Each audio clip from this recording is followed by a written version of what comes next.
Ça va? Oui, oui, ça va et toi? Ouais, ça va. Oh, regardez, toi, attention! Bon là, j'ai tué mes champignons, je vais te manger. Au score, au score! Voilà Gali. Bon, je vais t'es pas peur, moi non plus j'ai pas peur. Attends. Christophe! Oui? Cédric est là! Cédric est là? Oui, Cédric est là! Générique alors, générique. Oui, oui!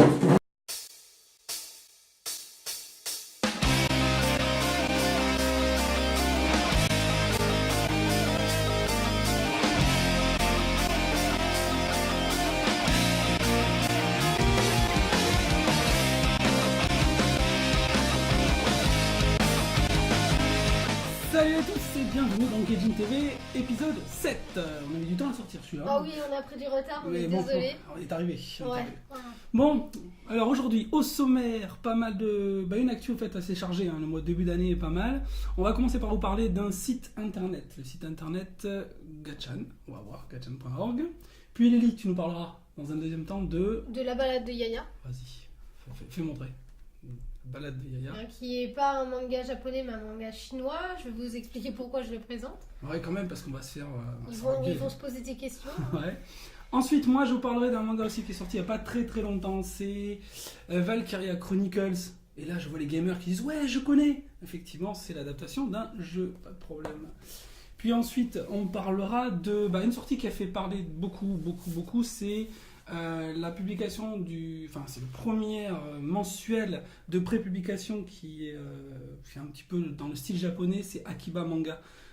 Édité chez Ankama, on va en parler un petit peu largement, on va pouvoir débattre sur ce principe. Voilà. Ensuite, dans la rubrique Zoom, donc on va commencer par parler. De parler du film Ikigami ainsi que de la BD. C'est que de la BD. Et pour terminer, on parlera d'un gros coup de cœur aussi, en Zoom toujours, on fera toujours un gros coup de cœur, moi sur une série dont je suis devenu complètement accro. C'est la série Deadman Wonderland qui mérite carrément, à mon avis, une petite page. Il faut qu'on en parle de cette série, moi j'adore. Enfin, après, on va en discuter, mais moi je suis complètement fan. Et puis pour terminer, mais là ce sera pas de rubrique culte. Ah, je sais, les gens sont tristes. Pas de rubrique culte, mais surtout en fait une interview. On en a parlé sur le site. L'interview de Christophe Kurita. Christophe Kurita, vous vous en souvenez peut-être, c'est lui qui a écrit, on l'a amené peut-être, oui, non même pas, si, l'Encyclopédia Diabolica. On a présenté la dernière fois. Et bien Christophe Kurita nous a fait la gentillesse de nous accorder une interview. On va vous passer quelques passages de cette interview sur ce podcast. Ok. Bon, aujourd'hui je la flemme. Tu lances la rubrique Actu? Oh non, on l'a fait à deux. Bon, d'accord. Oh, allez. Allez, Actu. C'est parti.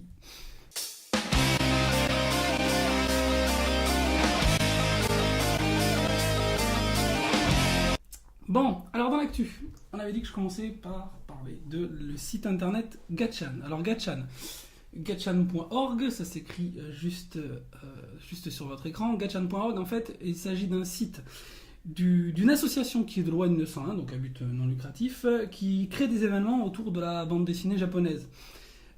Donc c'est avant tout un site qui parle bien du manga. Pourquoi ce site m'intéresse ?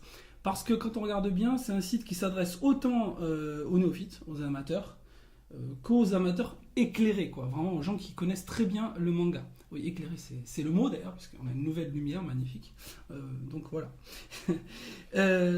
Donc, qu'est-ce que je voulais dire ? Oui, sur ce site, qu'est-ce qu'on trouve ? Voilà, on va quand même revenir à l'essentiel. Sur le site, on trouve d'abord plusieurs rubriques. Par exemple, on va trouver une rubrique sur la narration, c'est-à-dire qui va vous expliquer comment on crée un manga, comment on peut aménager, comment s'organisent les bulles, comment s'organise la mise en page. Il y a tout un travail, donc c'est intéressant pour renseigner les gens sur, par exemple, la position des personnages, comment arriver à créer l'action.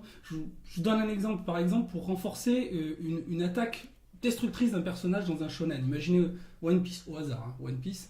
Imaginez Luffy qui explose un adversaire. Comment renforcer l'effet spectaculaire? Par exemple, vous ajoutez des personnages secondaires qui ont les yeux exorbités, qui regardent la scène, qui regardent le super coup de poing de Luffy.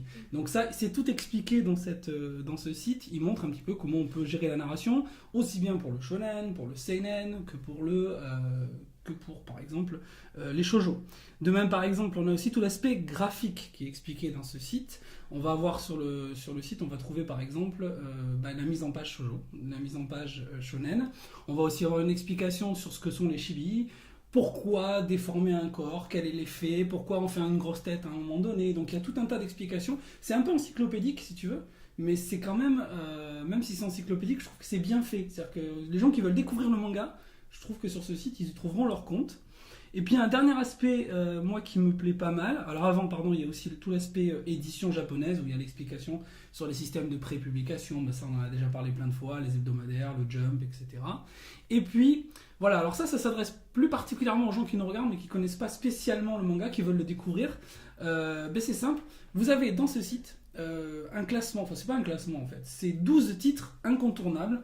Pour quelqu'un qui veut découvrir le manga, ce site vous propose 12 œuvres. Et 12 œuvres vraiment de tous les genres, du shonen, du shoujo, du seinen, de tous les auteurs. Ça va de Tezuka à Taniguchi, en passant par Toriyama, en passant par l'auteur de Death Note, enfin en passant par toutes les séries qui existent. Vous avez donc 12 titres incontournables. Alors après, c'est pas forcément le top 12, si vous voulez, mais c'est les 12 titres qui sont les plus parlants pour la bande dessinée japonaise. Donc moi, j'aime bien, je le conseille. Après, voilà, c'est tout ce que j'ai à dire sur ça. Tu veux rajouter quelque chose sur Gatchan? Oui, bah c'est vrai que c'est. Moi j'ai regardé brièvement, mais c'est un site qui nous permet vraiment d'approfondir nos connaissances sur comment est réalisé un manga, comment est dessiné un manga. Donc c'est super intéressant, même pour quelqu'un qui s'y connaît, je suis sûre qu'il va forcément y apprendre 2-3 petits trucs.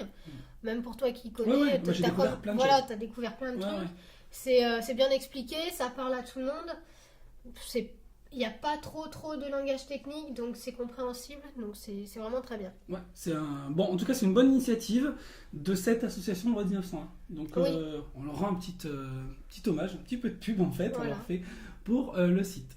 Voilà, donc c'est fini pour Gatchan. Je vais te laisser la parole. Déjà, Oui, c'est pour parler de la balade de. la balade de Yaya. Voilà. Donc, la balade de Yaya, c'est un manhwa. Donc, c'est-à-dire, c'est un manga, mais chinois. Ça a été dessiné par Zhao Golo et scénarisé par Jean-Marie Aumont. Et en fait, pourquoi j'en parle? Parce que ça concerne également le Japon. Parce que le thème principal, c'est la guerre sino-japonaise qui s'est passée en 1937. Je ne t'apprends rien. Bon, alors, je vais donc commencer encore. Je commencerai en 3 points. La guerre sino-japonaise, alors. 1932, 1937, j'ai lu, donc voilà. Non, mais elle commence en 32. Elle commence en 32 et finit, hein. Finit en 45, avec la fin de la guerre en fait. Donc c'est l'histoire de 2 enfants, d'un petit garçon qui s'appelle Tuduo, qui a entre 7 et 8 ans. C'est un garçon qui est issu d'une famille pauvre. Il est souvent dans les rues, il est souvent très sale sur lui. C'est un garçon qui est battu par son père qui est alcoolique. Et c'est l'histoire en parallèle d'une petite fille, Yaya, qui elle, au contraire, est issue d'une famille très riche. Donc c'est la petite bourgeoise en quelque sorte. Et en fait l'histoire c'est que ces 2 enfants vont fuguer pour 2 raisons différentes. Tuduo va fuguer parce qu'il est battu et parce qu'il veut protéger son petit frère. Et Yaya va fuguer en fait parce que son rêve c'est de participer à un concours de piano. Et elle ne peut pas à cause de cette guerre.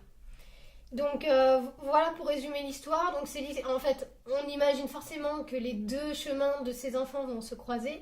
Ils vont se rencontrer, ils vont se soutenir, ils vont s'entraider. Donc c'est un peu le regard que peut avoir un enfant durant une guerre. Donc c'est vraiment très bien raconté. Le dessin me fait penser étroitement au dessin que peut dessiner Hayao Miyazaki. Le studio Ghibli, ouais. Au studio Ghibli, en particulier pour le personnage masculin, le petit garçon. Ouais, attends, je vais le montrer plus longtemps si tu veux, pendant que tu parles. Pour ceux qui connaissent, ça me fait vraiment penser au personnage de Pogno sur la falaise, de Sosuke. Donc, bon, c'est peut-être que le dessinateur s'est inspiré, je sais pas. Ouais. Mais en tout cas, voilà, moi le dessin m'a beaucoup plu parce qu'il m'a fait vraiment penser au studio Ghibli. Sur internet, j'ai vu un petit résumé qui m'a vraiment touchée, donc j'aimerais le citer. Je vais vous le lire parce que ça résume exactement mon ressenti quand j'ai lu cette BD.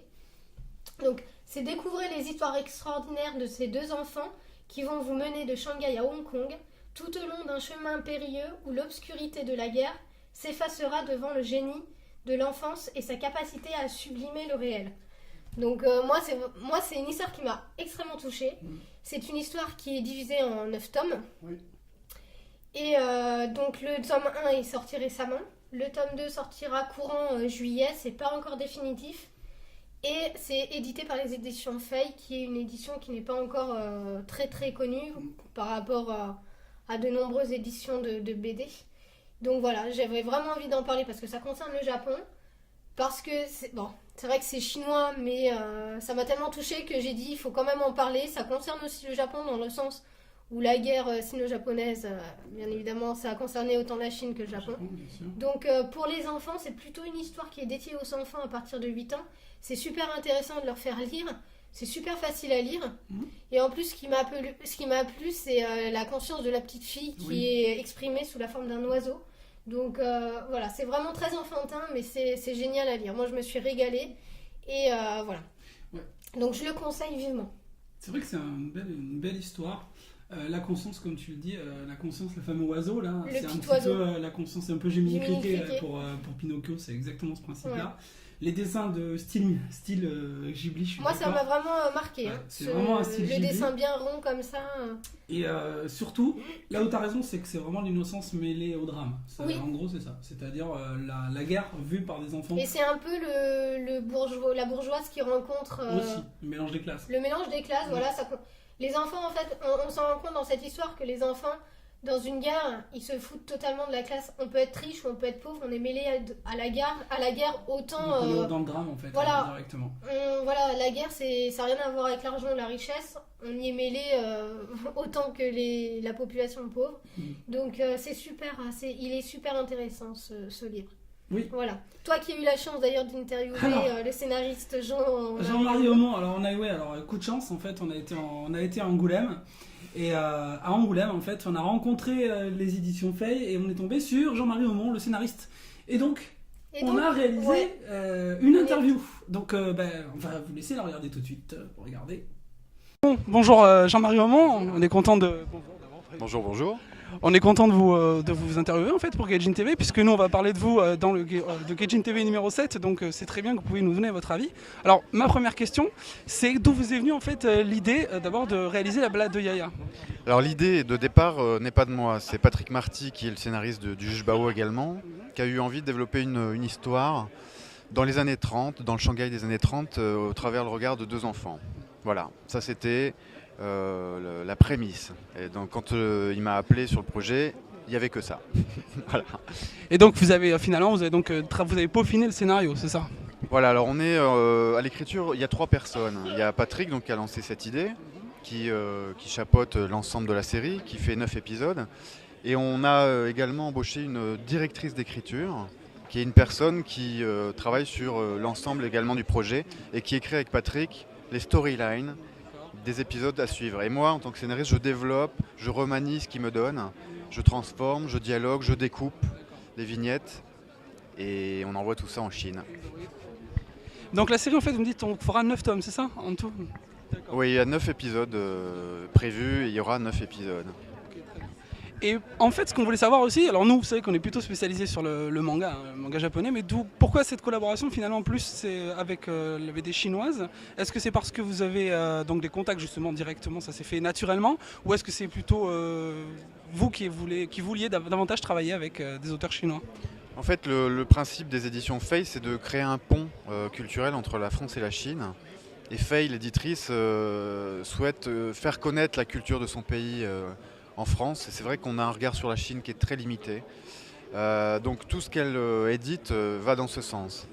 Et puis évidemment, la collaboration sur la balade de Yaya avec un dessinateur chinois est indispensable puisqu'il nous apporte toute sa culture, sa connaissance en matière de décoration, de costumes, de mœurs. Donc c'est indispensable d'avoir un Chinois dans l'aventure. Ouais. Et le thème de la guerre sino-japonaise, c'est un thème que vous avez découvert, est-ce que vous aimez l'histoire en général? Est-ce que vous avez essayé de vous y intéresser après, ou est-ce qu'avant vous étiez intéressé par la guerre sino-japonaise et finalement ce thème vous a tout de suite plu, vous dites en plus raconté par des enfants, vu par des enfants, c'est génial. Très honnêtement, c'est vrai que c'est un conflit que je ne connaissais pas. Et je me suis dit, on doit être très nombreux à ne pas le connaître. Donc c'était, oui, pour moi très important de le porter à la connaissance du public. Et vu au travers le regard des enfants, ça apporte évidemment une touche un peu moins lourde et un peu moins... voilà, donc... mais vous savez, il y a non seulement le conflit qu'on ne connaît pas, qui a été terrible, hein, 30 millions de morts, les massacres de Nankin, voilà. Mais au-delà de ça, il y a aussi le développement de la ville de Shanghai, qui dans les années 30 avait des concessions, je ne me rappelle plus combien, mais il y avait une concession française dans Shanghai, qui s'est terminée en 1945, et qui faisait la moitié de Paris, et où était très très présent tout ce qui était architecture, culture, etc. Et ça, je ne le savais pas non plus.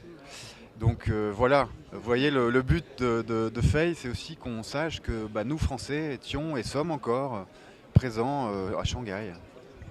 Bah oui, donc merci en tout cas. C'est vrai que c'est une bonne idée en tout cas de nous faire découvrir cet événement. Ça, je trouve que c'est une très bonne idée. Et donc on espère en tout cas que la balade de Yaya rencontrera un franc succès et que les éditions Fei aussi marchent, parce que cette idée du pont culturel est une très très bonne idée. Voilà, je tiens à vous remercier pour cette courte interview. C'est moi. Et puis bonne lecture. Et puis rendez-vous sur Gaijin TV pour le regarder, la chronique. Merci. Donc, sur cette interview super sympa, merci encore, génial. Merci encore Jean-Marie Aumont de nous avoir accordé cette interview, merci. Et voilà, donc sur Yaya, je voulais juste rajouter une chose. Vous savez, tu sais ce que ça m'a rappelé en fait? Un truc mais vraiment lointain, c'est l'Empire du Soleil de Steven Spielberg.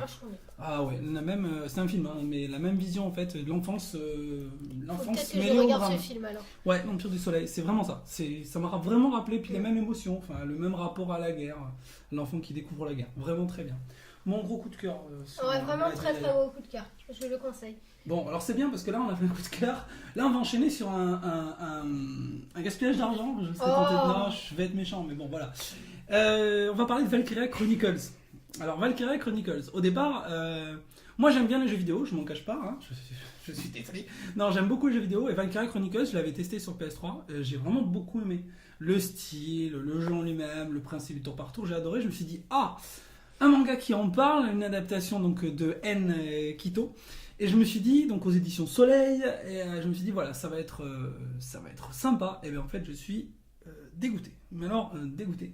Ça m'a pas du tout plu. Alors moi, je l'ai pas lu, donc j'aimerais vraiment que tu me donnes des arguments solides. Je m'explique. Alors d'abord, je vais commencer quand même par le point fort. Quand même, il y en a un. Avant de parler de l'histoire, le point fort, c'est le graphisme. Le graphisme m'a rappelé un peu le jeu. Donc là, je pense que la qualité du graphique est liée. Il y a des aspects, il y a des très très beaux crayonnés par exemple, il y a des aspects assez sympas, voilà, par exemple celui-là. Une très belle image qui me rappelle aussi le côté crayonné du jeu. Hein, c'est un mélange entre le dessin et la 3D, le jeu. Donc moi j'aime beaucoup. Et cette image-là, par exemple, de la jeune fille me rappelle vraiment le jeu. Bon, ce côté-là, c'était le positif. Avant de critiquer, l'histoire c'est quoi? C'est l'histoire en fait de Welkin et de Alicia, deux jeunes héros en fait, qui vont être confrontés à la guerre dans leur pays. Et leur pays en fait est pris dans une guerre entre deux grosses puissances. Pas de chance, le pays se trouve pile au milieu.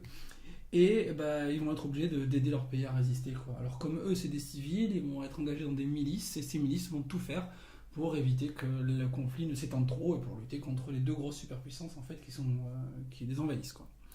Voilà, bon, l'histoire elle est assez basique, hein, des jeunes qui font la guerre. Voilà, pas grand chose d'extraordinaire. Alors pourquoi j'ai pas aimé? Tu veux mes arguments? Vas-y. Alors, petit 1, une narration catastrophique. Il y a des moments où j'ai dû me reprendre. Pire que le manga sur le gothique qu'on avait vu. Pire que Cranbreaker. J'ai dû me reprendre à 4 fois des fois pour lire l'histoire. Donc narration catastrophique. Tu t'es repris parce que t'as pas compris, parce qu'il se mélange dans... il y a des flashbacks, il y a un mélange flashback, il y a un mélange réalité, il y a des personnages qui arrivent au milieu de... Je sais même pas pourquoi ils arrivent là, je sais même pas ce qu'ils foutent là, je suis obligé de revenir en arrière pour comprendre qui c'est. Les scènes sont mélangées, c'est une narration qui est trop hachée pour moi. J'ai besoin... Alors moi, le côté puzzle me dérange pas dans une narration, mais j'ai besoin quand même d'une certaine linéarité et une cohérence, quoi. Et là, je ne la trouvais pas. Donc déjà, la narration, pour moi, c'est pas bon. Deuxième aspect qui me gêne, ils sont toujours beaux. Ils font la guerre, et ça m'énerve en fait. Quand on fait la guerre, c'est ça. Dans le jeu vidéo, ils sont comment? Ils sont toujours beaux. Bon, mais dans le jeu, ça me gêne pas. C'est fidèle au jeu, quoi. Dans le jeu, ça me gêne pas spécialement. Et comme je dis, en fait, ce qui me gêne, c'est que quand on fait la guerre, soit on cherche le réalisme, soit on cherche le côté délire ou le fantastique. Regarde la balade de Yaya, c'est pas du tout C'est dans le pareil. dramatique là. Ouais, mais on est dans le dramatique, mais dans une approche de la guerre qui est cohérente. Là, on est dans une approche de la guerre. On peut faire une approche de la guerre complètement allumée. Hyper drôle, je pense. Là, je fais une allusion à un film, mais Docteur Folamour, voilà, la guerre vue par Kubrick, c'est une guerre tarée, quoi. Enfin, c'est un fou qui voit la guerre. À la limite, ok, rentrons dans un délire. Mais là, c'est ni délire, c'est ni sérieux, c'est ni drôle. Ouais. Pour moi, ça n'a aucun intérêt. Donc, ce que je veux dire, en fait, ce qui est très simple, c'est que pour moi, le positionnement du scénario, en fait, le positionnement scénaristique est pas bon. Il y avait quelque chose à faire. Il y avait quelque chose à faire avec ce thème-là, avec Valkyria Chronicles, il y avait quelque chose. Mais là, le thème, il est... Enfin, pour moi, ils ont saccagé un potentiel.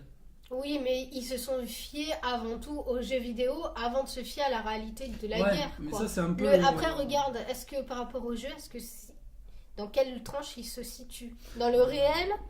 Plutôt dans le jeu fantastique ou dans quoi? Ils sont fidèles, c'est un petit peu dans le fantastique, mais c'est Voilà. pas... Non, ce que je veux dire, c'est que... Ça reste, pour moi, voilà, ça reste un bon jeu vidéo. Enfin, mais ça, c'est pas du tout un bon manga. Voilà. Bon, c'est mon point de vue. Hein. Oui.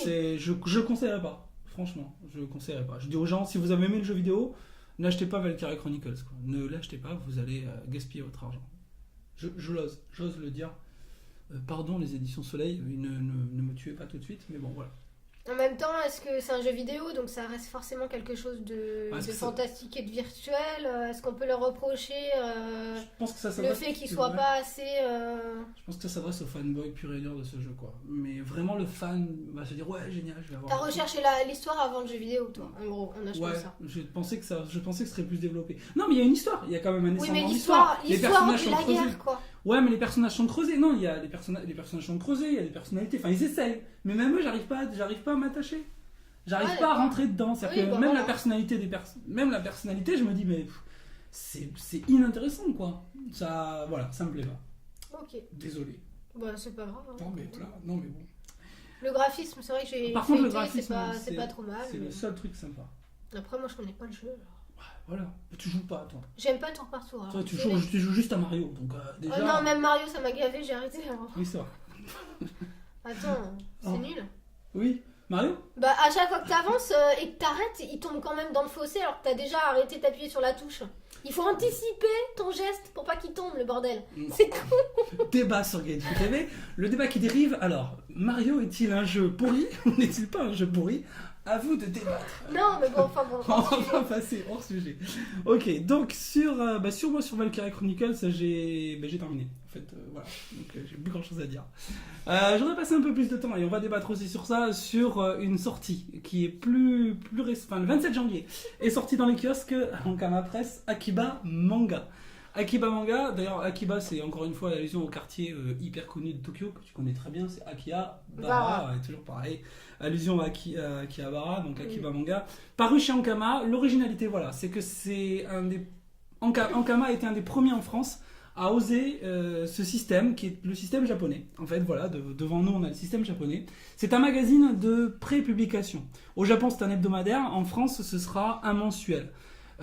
Donc dans Akiba Manga, qu'est-ce qu'on a en fait? On a tout simplement 7 séries écrites par des auteurs japonais à qui on a un petit peu donné leur chance, parce entre guillemets c'est des caractère designers dans des séries, c'est des coloristes, enfin bref, c'est des gens qui ne sont pas forcément très connus au Japon, mais on leur a donné la possibilité de faire leur première série, tout seul. Et cette première série, elle est morte de rire, je sais même pas pourquoi, cette première série d'Akiba Manga en fait, c'est la journée. C'est la journée, t'es fatigué, ouais. Fatigué.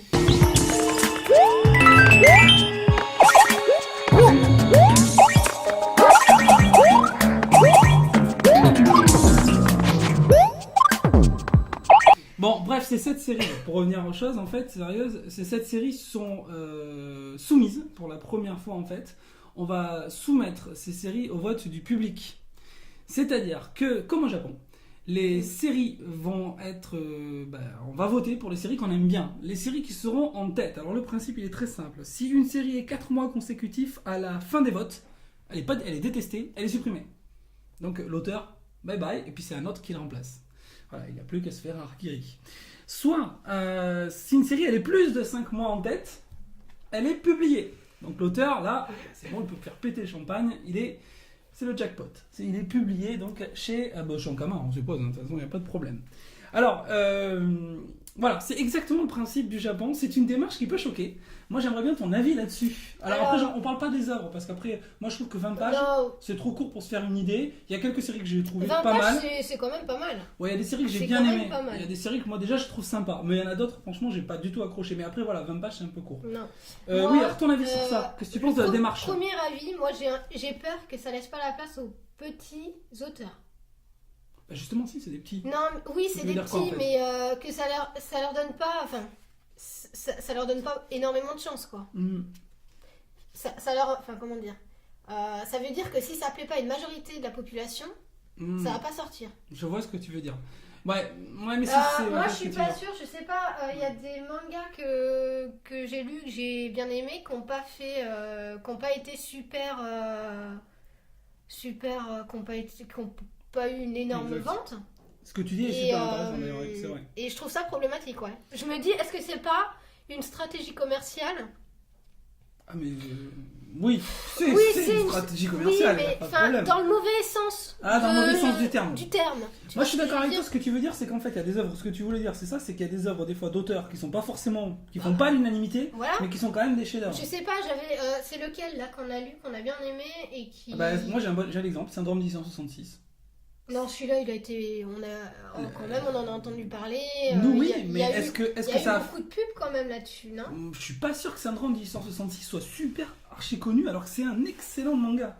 Mais je suis un peu d'accord avec toi. Enfin, vas-y, tu voulais peut-être développer un peu. J'ai peut-être pas en tête. J'ai peut-être pas en tête un titre, mais j'ai peur que ça donne pas la chance à l'auteur.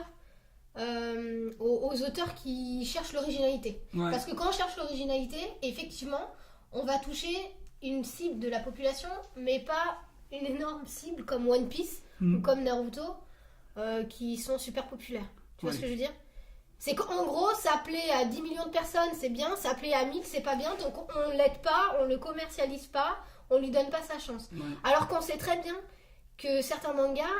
Alors, c'est peut-être un défaut qu'ils ont, mais ils commencent à avoir du succès au bout de 2, 3, 4 tomes. Il faut du temps des fois. Il faut du temps des fois. C'est pas en 20 pages, en 40 pages, en 60 pages qu'on peut dire celui-là c'est définitif, c'est nul. Même si on a critiqué pas mal de mangas ici, on met quand même une réserve. Oui.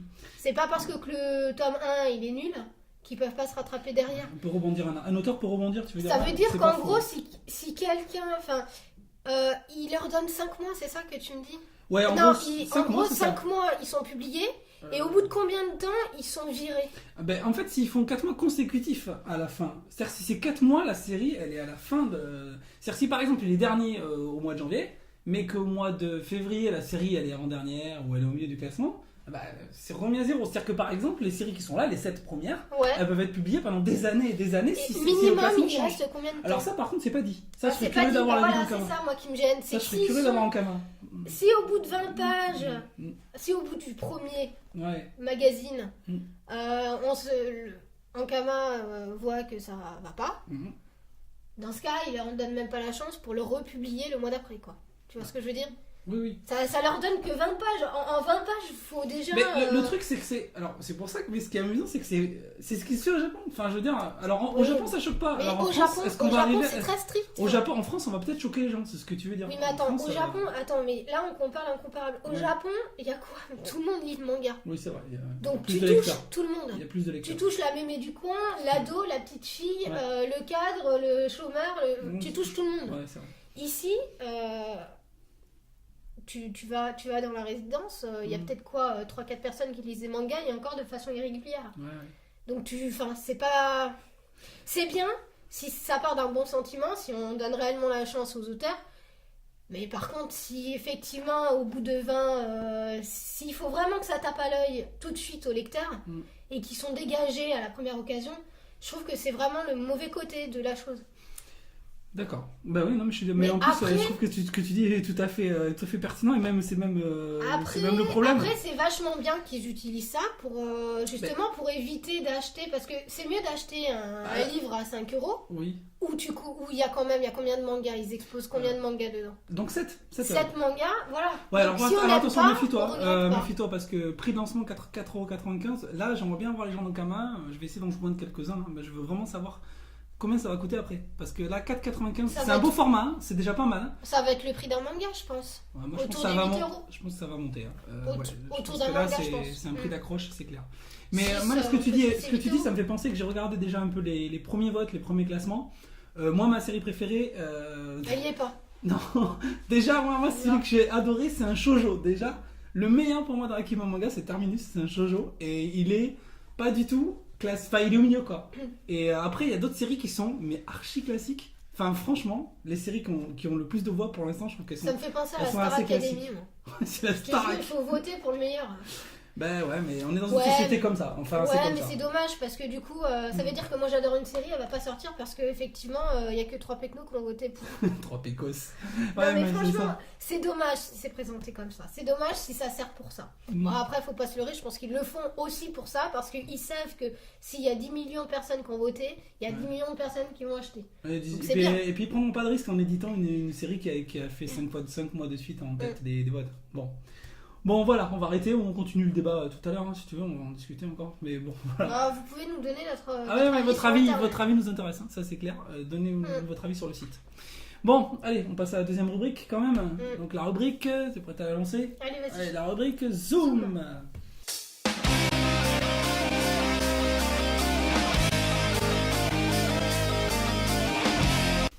Bien. C'est à moi. Dans la rubrique Zoom, tu vas commencer, Lily, par parler de Ikigami. Ikigami. Ah, vas-y, j'adore. Alors, Ikigami, je vais vous parler du DVD, du film, et aussi du manga. On va faire un petit parallèle entre les deux, en fait. Ouais, vas-y. Donc, Ikigami, le film. L'acteur principal, il est assez connu. C'est Shota Matsuda. C'est un acteur qui a joué dans Ana Yoridango, pour les filles qui ont vu le film. Pour résumer, l'histoire, c'est le gouvernement japonais. Ouais. Leur objectif, en fait, c'est de montrer à la population la vraie valeur de la vie. Alors, vous allez voir comment, mais c'est un truc mortel. Dans les deux sens du terme, d'ailleurs. Ouais. Chaque enfant reçoit en primaire un vaccin. Un vaccin sur 1000 contient une microcapsule qui va les tuer entre 18 et 24 ans, à une heure précise, à une date précise. 24 heures avant la mort de l'individu, la personne reçoit un préavis de mort qui s'appelle effectivement l'ikigami. Donc, on va avoir plusieurs histoires, plusieurs petites nouvelles. On va voir la personne qui va utiliser les 24 heures pour se venger, pour profiter de sa vie. Enfin, on va vraiment voir, et puis on va se poser la question aussi, nous, à leur place, s'il nous reste que 24 heures à vivre, qu'est-ce qu'on en fera? Ouais. Est-ce qu'on va s'en servir pour se venger de notre patron, je sais pas, d'un collègue, d'un voisin, tout ça? Ou est-ce qu'on va vraiment profiter de ce qu'on n'a pas pu faire? Et justement, c'est les dernières 24 heures où on va pouvoir concrétiser notre rêve. Le film, il est sorti en 2008. Il dure 2h13, je le trouve un peu long. Il reprend le tome 1 et 3. Et le manga, par contre, lui, il est sorti un peu avant, la même année, je crois. Non, le manga, il commence en 2005. En 2005, oui. Il est composé de 8 tomes. Et pour l'instant, on en est que... En France, on a... Je crois qu'il y en a, ouais. En France, on est presque au 8. Je sais on plus, mais on est presque presque au 8. Ouais. Et donc, là, on a déjà bien avancé. Donc, en fait, moi, je vais surtout parler du film. Le film, il est très fiable au manga. Même trop, je dirais.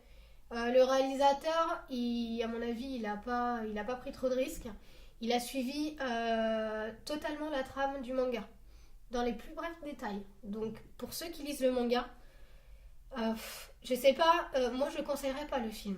Parce que j'ai eu réellement l'impression de regarder le film 2 fois. Tellement que c'est précis.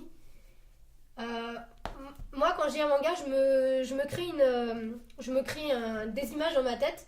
Et quand j'ai vu ce film, c'est exactement les mêmes. En plus, l'acteur principal ressemble au dessin. Donc pour dire que c'est ressemblant, c'est ouais, pendant 2h13, Oh, bah, t'as vu le film. j'ai l'impression, oui, mais voilà, T'as vu le c'est dessin. pas, pour moi il n'y a aucun intérêt. Mm. Il n'y a pas de créativité. Alors c'est bien parce qu'effectivement il a été fidèle, il a respecté l'auteur, c'est très bien. Maintenant le travail d'un réalisateur c'est aussi de créer un film, D'amener sa touche, tu veux dire. voilà, d'amener sa petite fantaisie. Mm. Il n'y en a pas du tout. Il reprend, moi ce qui m'a plu, par contre au niveau du scénario, c'est que, et au niveau de l'image, c'est qu'il y a toute cette angoisse qu'on peut ressentir quand on lit le manga, c'est-à-dire au niveau de l'obscurité, au niveau, il y a souvent de la pluie, c'est souvent morose, enfin, tout ça on le retrouve dans le livre, donc ça c'est super bien. C'est aussi le but de cette histoire, c'est de créer une sorte d'angoisse. C'est très psychologique, donc l'histoire est géniale, hein, mais ceci dit, est-ce que c'était nécessaire de sortir un film? Je pense pas. En plus, j'en avais discuté avec la personne qui m'a vendu le film, et elle m'a dit effectivement que la plupart des personnes ont été déçues. Moi, j'ai fait ma propre opinion, et c'est vrai que par contre, je suis déçue aussi. Ouais, je suis déçu aussi du film. Par contre, je sais pas si t'as fini. Vas-y, je te Non, laisse par parler. contre, au niveau du livre, moi je suis depuis le début quoi. Le jour où j'ai acheté, Ah mais l'histoire elle est... le jour où j'ai acheté Ikigami, je l'ai pas regretté quoi. Je suis vraiment fan d'Ikigami. J'adore cette série, le principe, comme tu dis, 24 heures à vivre, on fait quoi? Alors, Et ça c'est pas mal. Et il y a aussi un autre truc qui me plaît pas mal, c'est le héros. Le héros en fait, c'est celui qui apporte le préavis de mort. le fonctionnaire. Le fonctionnaire, c'est le fil rouge et de l'histoire, puisque c'est plein de petites histoires. Lui, c'est le fil rouge. Mais ce qui est pas mal, c'est qu'il est à la fois victime du système et à la fois coupable du système. Moi, ça me plaît pas mal, ce gars qui est un peu comme nous. Comment on serait en fait? Il dénonce le système, mais il le dénonce de façon silencieuse parce qu'il n'approuve pas spécialement l'ikigami. Il Mais en le dit même pas temps, directement. il le vit avec. Ouais, mais il s'en fiche, il a dépassé 25 ans, comme il dit. Au début, il dit bon, moi j'ai passé 25 ans, maintenant, voilà, je risque plus rien, je suis tranquille. Disons qu'il faut savoir que les Après- fonctionnaires sont tirés au hasard. C'est les survivants en fait de l'ikigami. L'enfant en fait qui n'a pas reçu la microcapsule lors du vaccin. Donc voilà, en général c'est des adultes qui ont passé les 25 ans et ils sont tirés un peu au hasard. Ils n'ont pas le choix. Oui, ils ont pas Et le choix. s'ils parlent, par contre s'ils parlent et s'ils revendiquent ça, on leur injecte la microcapsule Ils sont tués. et ils meurent 24 heures plus tard. Ouais, mais c'est ce qui est horrible en fait. La société, elle est hyper Ah mais c'est meurtrière. horrible. La société, en fait, elle dit aux gens, avec la peur de la mort, vous allez vivre plus heureux. Oui. Mais là, il y a un débat philosophique là-dessus. Est-ce que vraiment, est-ce qu'avec la peur de la mort, on vivrait mieux? Enfin, moi, franchement, je me pose la question. Non, je pense pas. C'est assez intéressant. Enfin, Ikigami, c'est un gros coup de cœur. Alors, le film, pareil que toi, je le conseillerais pas. Il Mais a par pas contre, le d'intérêt. manga, pour ceux qui veulent le lire, lisez-le. C'est vraiment très très bien. Alors, dans la question, qu'est-ce qu'on va faire des dernières 24 heures? Faut pas que les gens se trompent, c'est pas une histoire de suspense, il n'y a pas de suspense, Non, on n'a pas. c'est juste psychologique. Ça crée un peu d'angoisse, Mhm. mais il n'y a pas de suspense derrière. Oui, on sait que la fin, voilà, on sait qu'on On va sait venir. voilà. On sait que la personne va mourir, c'est pas le problème. Après, il y a des histoires qui sont très poignantes, très touchantes, très jolies. Et d'ailleurs, justement, là par contre, tu vois, Ikigami, ça s'adapte super bien au format 20 pages, parce que justement, toutes les histoires courtes doivent faire entre 20 et 60 pages. C'est fait exprès pour que Ouais, mais voilà. le gars soit tenu en pré-publication. Mais Le gars, il est justement, tenu. est-ce que. Tu vois, je reviens juste Ouais. une petite parenthèse. Mm. Est-ce que. Du coup, les auteurs, ils vont pas prendre de risques, ils vont faire des nouvelles comme ça, Mhm. en 20 pages, pour pouvoir plaire aux personnes et à Ankama. Comme tu dis, ouais, peut-être. Ouais. Bon, après, on verra. Bah, on verra, on sait pas. Ouais, Mais bon. donc de toute façon, on en reparlera. Donc, voilà. Très. Alors, c'est produit aussi chez Kazé. Mhm. Donc, pour ceux qui veulent l'acheter, je pense que c'est possible via internet. Moi, je l'ai Ouais. trouvé, ou peut-être plus dans les magasins spécialisés, Ouais. dans les années. Enfin, dans les. Je pense que c'est peut-être pas facile. Moi, je l'ai trouvé dans une convention, donc. Ouais. C'est Peut-être dans les magasins qui vendent les mangas ou Ouais, les animes, sur peut-être qu'on sur peut les Amazon, tu trouver. crois pas? Ouais. Oh, sur internet aussi. Hein. Ouais. Sur internet, oui. Sur internet aussi. Ok. Bon, on verra. Voilà. Très bien. Bon. On passe à la suite. Vas-y. Dernière. Alors, en fait, on fait un deuxième zoom, puisqu'après, on fera pas de rubrique culte, on va faire directement l'interview de Christophe Corita.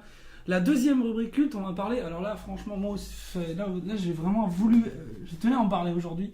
Je voudrais parler de la série Deadman Wonderland, la prison où on ne revient pas. Je le dis. Ah, on sait pas. Non, mais c'est ce qui est écrit là en fait. C'est pour ça que je le dis. Oui. La prison dont on ne revient pas. Alors, Deadman Wonderland, c'est d'abord écrit par Jinsei Kataoka et Kazuma Kondo. C'est une série qui est sortie donc au Japon en 2007, qui fait 8 volumes, qui est en cours. 8 volumes en cours, et à l'heure actuelle en France, on en a 3 de sortie. Pour l'instant, j'aurais cherché un petit peu sur Kataoka et Kondo, j'ai pas trouvé d'autres œuvres connues. C'est de leurs premières œuvres. Alors l'histoire, ça parle de quoi? Je vais commencer par ça. L'histoire, c'est le héros s'appelle Ganta, c'est un jeune garçon de 14 ans qui va se retrouver condamné à mort après le massacre de ses camarades de classe par un mystérieux homme en rouge qui est plein de pouvoir, qui va découper tous ses camarades de classe. C'est un vrai massacre. Et lui va être le seul survivant. On ne sait pas pourquoi. Il sera le seul survivant. Et ce gamin-là, avec un avocat minable, va se retrouver en fait être accusé du meurtre et va se retrouver propulsé dans une prison dont le nom est Deadman Wonderland. Et ça, c'est l'intérêt, c'est cette fameuse prison. Alors la prison Deadman Wonderland, si vous voulez, c'est une prison qui est aussi un parc d'attractions. Ça, c'est le truc complètement allumé. C'est en fait une prison parc d'attractions qui a été construit suite à un tremblement de terre qui a eu lieu à Tokyo, qui a recouvert à peu près, et la mer a recouvert à peu près les 3/4 de Tokyo. Et cette prison parc d'attractions a pour but de financer la reconstruction de la ville. Voilà le principe de Deadman. Et dans cette prison sont organisés des shows, des spectacles, des combats, des courses, des trucs très animés entre les prisonniers qui vont jusqu'à leur mort. Et les gens viennent du monde, enfin pas du monde entier, mais du Japon entier pour regarder les spectacles et pour voir les prisonniers s'entretuer, se massacrer. Oui, mais ils sont pas au courant. Hein. Et Ils oui, pensent que c'est ils pensent que c'est tout pour du faux. Du jeu, hein. Ils pensent que c'est faux, alors qu'en réalité, bien sûr, c'est pour de vrai. C'est pour de vrai que les gens meurent, mais eux, on leur fait croire que c'est faux. Et d'ailleurs, il y a même un Moi, mec ils dans sont le 1. crédibles. Hein. Il y a un mec dans le 1 qui fait waouh, c'est vachement bien fait le sang. Bah, tu m'étonnes que c'est bien fait. Le mec il est en train de crever devant lui.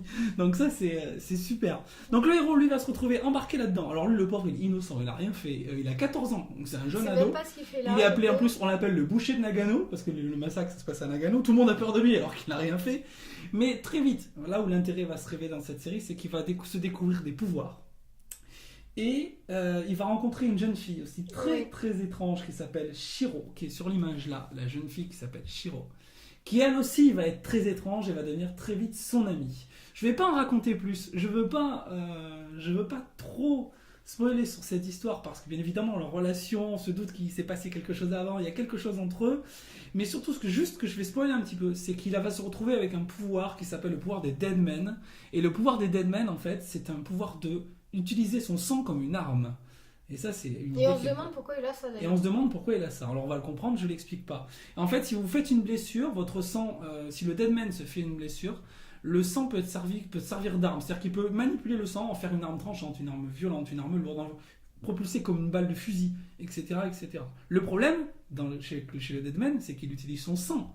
Donc, tout ce qu'il envoie, s'il utilise beaucoup de sang pour faire une attaque, ben, c'est du sang qui est parti de son corps. Donc s'il perd trop de sang, il tombe dans les pommes. Donc il faut savoir gérer en fait l'utilisation de son sang. Et donc il va se retrouver dans la prison, bien évidemment, il va rencontrer d'autres personnes qui ont les mêmes pouvoirs que lui. L'histoire, elle est sombre, elle est violente, elle est pleine d'action, les personnages sont bien dessinés, la narration est très bien maîtrisée, je le recommande en tout cas vivement. L'adaptation dessin animé est prévue au Japon en avril de cette année, avril 2011. C'est hyper attendu au Japon. Je pense qu'en France, le premier qui achète les droits, il a fait le jackpot. Je pense que c'est une des séries qui va cartonner sans aucune hésitation. Enfin, c'est mon point de vue. Et je sais que pour avoir discuté avec plusieurs personnes sur Internet de cette série, c'est une série qui risque d'être un très très gros hit de l'année 2011. Déjà en manga, c'est un gros hit. Et en anime, ce sera quelque chose d'énorme. Donc, moi j'ai terminé. Alors, t'as oublié de dire un truc Oui, important. peut-être. Je t'écoute. Le principe de cette prison, c'est que, comme tu m'as expliqué tout à l'heure, ils ont tous un collier. Ce collier propulse un poison continuellement. S'ils ne prennent pas tous les 3 jours un antidote, ils meurent. Le but, enfin, ils se procurent l'antidote en le payant en fait. Avec des points qui gagnent justement avec leur jeu là. Donc le plus mauvais va crever quoi. Le plus mauvais crève très vite. C'est ignoble en fait. Celui qui est bon, il va. Mais il faut savoir que ça survivre. coûte une fortune, quoi. Ouais, la l'antidote petite boulette, hein. l'antidote coûte une fortune. Ouais, tout à fait. Voilà. Moi, c'est une série, alors j'ai eu un peu de mal. Je la conseillerais pas aux débutants, je te l'ai dit tout à l'heure. Ouais. C'est assez compliqué, la narration est assez compliquée, justement, c'est ça qui est bien, c'est que c'est tellement bien écrit, que c'est très détaillé. Il y a beaucoup de bulles de pensée. Donc des fois on se dit mince, est-ce qu'il parle à haute voix, est-ce qu'il pense dans sa tête, donc ça demande une certaine expérience dans la lecture du manga. Mhm. Donc bon, je me suis reprise 2 fois à lire certains passages, mais l'histoire est fantastique. L'histoire est absolument géniale, on va en reparler. Alors il y a aussi un truc qui est amusant dans cette histoire, qui est pas mal, c'est le paradoxe en fait entre la prison. En fait, le symbole c'est une sorte d'énorme canard, mais je le montrerai en fait, je vais faire une incruste en vidéo. C'est une sorte d'énorme canard, mais qui est ridicule, enfin c'est un truc hyper, genre un truc tout mignon, tout kawaii. En fait c'est le truc tout mignon, alors que dans une prison qui est horrible en fait. Et j'aime bien l'opposition des deux styles. Enfin il y a plein de choses qui me plaisent dans cette série.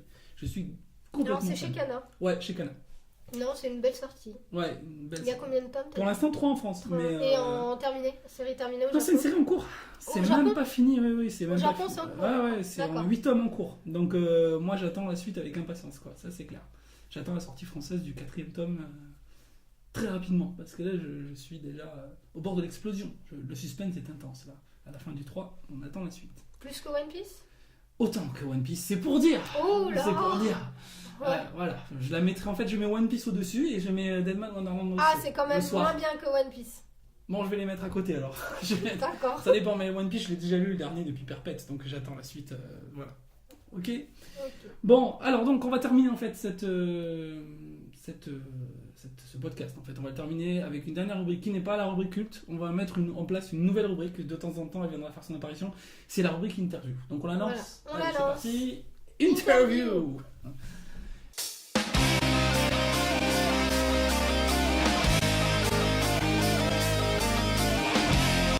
Donc dans la rubrique interview, bah, on a eu la chance. Enfin, Tu as eu. j'ai eu l'extrême chance et donc de rencontrer, enfin d'avoir via Skype en tout cas, Christophe Kourita qui a accepté de répondre à mes questions.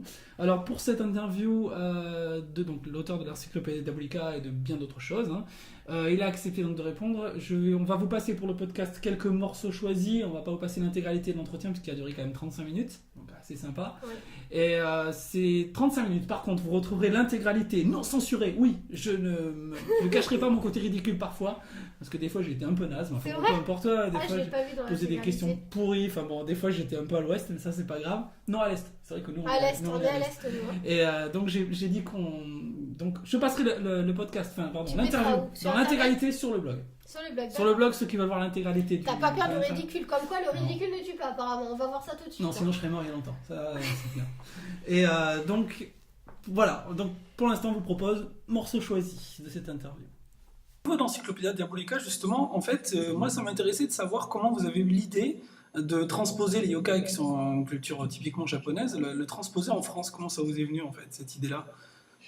C'est un peu ce que je raconte dans la première page de ma BD. Mhm. Mais en fait, ça a commencé. Enfin, le premier déclic, je l'ai eu. C'était alors il y a pas mal de temps. Il y a presque 20 ans de ça. Et à l'époque, je travaillais pour un magazine qui s'appelle Morning, Bah oui. chez Kodansha. Et donc j'avais une autre série sur la vie quotidienne d'une famille de médecins japonais à l'époque d'Edo. Oui. Donc c'est une série qui s'appelle Odaijini. Ouais, je l'ai vu sur le blog. Ah voilà. Donc voilà, j'avais cette série-là en cours. Et au Japon, donc les maisons d'édition organisent une fois par an une fête de fin d'année. Et où ils décernent aussi des prix, je pense, enfin des prix, et donc c'est toute la section manga de Kodansha, garçons en général, donc shonen, seinen, etc. Donc, et donc c'est une assez grande soirée. Et après, après cette soirée qui est assez formelle, il y a ce qu'on appelle les nijikai, c'est-à-dire on bouge après c'est chaque magazine qui se déplace vers un petit bar, un izakaya, pour donc où c'est plus convivial. D'accord, oui. Et donc là, j'étais allé, on était, alors donc là, cette année-là, j'étais allé donc dans un bar à Ginza, et donc il y avait d'autres auteurs, et il y avait Ottoman aussi, Ah oui. donc Ottoman Katsura, donc qui a fait Akira, Oui, oui. et il m'avait posé la question, donc dans une discussion, c'était venu comme ça, il m'avait dit, ah, et est-ce qu'il y a des yokai en France? Et donc, bon, à l'époque, je me suis dit, bon, des yokai, j'en avais pas entendu, enfin bon, donc au Japon, donc les yokai, tout le monde connaît les yokai. Il y a des grandes séries comme Gegege no Kitaro, le plus connu. Et donc, je ne voyais pas d'équivalent en France. Et donc, il y a les histoires de fantômes ou les histoires de monstres, mais pour moi, c'était pas des yokai. Oui, c'est ça, c'est vrai. C'est pas des yokai en France. Et donc, voilà, donc j'avais répondu que non. Et c'est vrai que je ne m'étais pas posé plus de questions que ça. Et donc, après, les années se sont écoulées. Et donc cette idée-là m'était restée dans la tête, et c'était donc vers 2004-2005 par là que je commençais à réfléchir sur cette question, et j'ai commencé. Alors c'était pas évident de créer donc des yoga. Il ne s'agit pas simplement de créer des formes. Il y a tout un contexte culturel derrière, lié à la région. Il y a aussi les particularités, les pouvoirs entre guillemets des yokai. Il y a un côté un peu moral aussi, parfois écologique, C'est vrai, c'est ce que... parfois un côté le bonhomme dessus est très humain aussi, quelque part. oui, tout à fait, oui, Ouais. tout à fait. Donc ils ont des yokai ne sont pas forcément des méchants Oui, c'est ça, monstres. Ils peuvent être timides, ils peuvent être malicieux. Enfin, ils sont assez humains en fait. Oui, Et ils ont des sentiments. voilà, et ils possèdent donc un côté très humain, mais bien sûr avec des pouvoirs que n'ont pas les Naturel. humains. Donc, et puis aussi le côté il y a un côté où on parle de la mort aussi, sans tabou. En fait, le monde de l'au-delà, les gens qui font des allers-retours.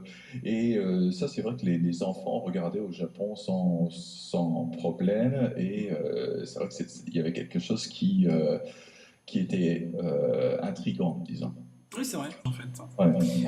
Qu'est-ce que je voulais dire? En France, pour l'instant, on n'a qu'un volume. Oui. Le deuxième, je ne sais pas exactement quand il va sortir. En mai. En mai, oui. Et vous savez à peu près combien en tout, finalement, ça fera de volumes? Voilà, pour l'instant, j'ai des histoires. Pour Kodansha, j'ai dessiné une quarantaine, à peu près, un peu moins d'une quarantaine d'histoires. Donc, il y a assez d'histoires pour 3 albums pour l'instant. 3, ouais, d'accord. Mais si la série a un certain succès, moi, je compte bien continuer. Enfin, c'est un peu ce que j'appelle mon life work. Donc, je ferai ça. Parce que, bon, l'idée, c'est de faire. Donc, moi, dans mon idée, c'est de faire déjà une centaine d'histoires sur la France, puis ensuite passer sur les yokai des autres pays d'Europe. Ah, intéressant. L'Espagne, l'Italie, donc il va y avoir des histoires comme ça. Il y a un gros travail de recherche en plus. Voilà, et donc il y a un côté un peu touristique aussi. Lorsque l'on lit, on se dit, ah tiens, dans telle région, il y a tel genre de mœurs, ils font tel genre de choses. Donc il y a un côté touristique. Au Japon, c'était un peu destiné, c'était un peu ça. C'était pour que les Japonais puissent aussi découvrir les régions de France. Ouais, c'est vrai que ça leur apprend pas mal. Et d'ailleurs, justement, alors attendez, nous, Gaijin TV, vous savez que nous, notre base, c'est Bordeaux, puisque on vit à Bordeaux. Et dans la région bordelaise, je me suis dit, il y a du potentiel avec la vigne et tout au niveau du yokai. Je sais pas si vous en avez déjà dessiné un ou si vous avez des. À Bordeaux. À Bordeaux. Alors pour le vin, j'ai choisi une autre région. J'ai choisi le Beaujolais. Ah oui, aussi, hein, c'est bon aussi. ça fait aussi tilt chez les Japonais. C'est un peu mais c'est vrai que donc il y a un yokai des vignobles. Mais d'accord, il y en a un déjà. Il y en a un déjà, enfin bon, cela dit, il peut y en avoir plusieurs. Hein, donc, en tout cas, j'en ai déjà fait un, et qui va paraître, je ne sais pas si c'est dans le tome 2 ou dans le tome 3, on n'a pas encore choisi les yokai du tome 2. D'accord. Là, pour l'histoire des Diabolica, j'ai fait exprès d'utiliser un style un peu. Pas réaliste, un peu un côté, un déformé prononcé. qui donne presque l'impression que les humains sont eux-mêmes des yokai en fait. C'est Oui, ils ont un côté un déformé. peu déformé et C'est on vrai. se dit ah mais lui il pourrait. Parce qu'on a parfois cette impression-là dans les mangas de Mizuki Shigeru aussi. Il y a un côté parce que si on avait dessiné une série euh, de yokai avec un dessin style manga, je pense que ça casse un peu l'ambiance. Oui, c'est-à-dire que oui, je vois ce que vous voulez dire, oui, par rapport au style. Mais vous avez un style très personnel quand même. Il y a vraiment, c'est assez unique. Hein. J'ai pas vu ça. Mais parce que en fait, Diabolica, c'est peut-être assez proche du style européen. Mais par Oui. exemple, j'ai fait une autre série qui s'appelle Aventurier chez Comic Bean. Mhm. Et là, c'est un style plus réaliste. Alors, même dans Comic Beam, il y a plusieurs, c'est des histoires courtes. Et suivant les histoires, je change un peu de style, j'adapte en fonction de l'histoire. Et alors, il y a des histoires qui sont assez réalistes, un réalisme poussé, puis d'autres qui sont plus humoristiques. Donc c'est vrai que j'ai peut-être pas un style bien défini. Alors maintenant, peut-être que les autres personnes en regardant mon dessin vont reconnaître malgré tout le style Christophe Kurita. Mhm. Mais ça, je sais pas, je me rends pas très bien compte de ça. En fait, moi, je dessine comme je le sens. En fait, quand j'ai l'histoire, je me dis, c'est plutôt dans ce style, c'est un style réaliste qu'il faut parce que l'histoire est réaliste, par exemple. D'accord. Ouais, donc vous Ça, choisissez de pour l'adapter les- en fait. Oui, c'est une question d'adaptation du style par rapport. Voilà. Voilà, merci encore Christophe Kurita de cette Merci. super interview, ouais, c'était très sympa. Donc on va vous laisser sur